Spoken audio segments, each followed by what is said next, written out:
சூப்பரா அந்த படம் வேற லெவல்ல இருந்தது. அண்ட் எப்பவுமே வெற்றிமாறன் சார் ரொம்ப நல்லா எடுப்பாங்க படத்தை. அண்ட் இந்த வாட்டியும் அவங்க விடுதலை பார்ட் 1 எவ்வளோ நல்லா இருந்ததோ அதை விட இது ரொம்ப நல்லா இருக்கு. ஜென்ரலா தமிழ் சினிமால சீக்வல் படம்லாம் நல்லா இருக்காதுன்பாங்க. பட் இந்த படம் கண்டிப்பா அந்த மாதிரி ஒரு கேட்டகரியில வராது. எல்லாமே சூப்பரா இருந்தது இந்த படத்துல. அண்ட் அடுத்த பாட்டுக்கு வெயிட்டிங் கண்டிப்பா. சாரி, அவ்வளோலாம் பேசலீங்க. இந்த படம் வந்து ரொம்ப ஒரு இமேஜினரியான கதை தான். ஸோ நீங்க நிஜ வாழ்க்கைக்கெல்லாம் அதை ரிலேட் பண்ண முடியாது. ரொம்ப அவங்க எப்பவுமே நல்லா பண்ற ஆக்ட்ரஸ் அண்ட் ரொம்ப நல்லா பண்ணியிருந்தாங்க. அண்ட் அவங்க சீன்ஸ்லாம் பார்க்கறதுக்கு நான் வெயிட் பண்ணிட்டு இருந்தேன், அவங்க எப்போ படத்துல வருவாங்க.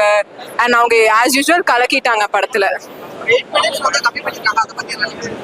தேவை இருந்திருக்குங்க. பிகாஸ் ஸ்க்ரீன் பிளே ரொம்ப ஆக்சுவலி இது ஒரு கண்டென்ட் பேஸ்ட் ஃபிலிம்னால. அண்ட் இதுல எந்த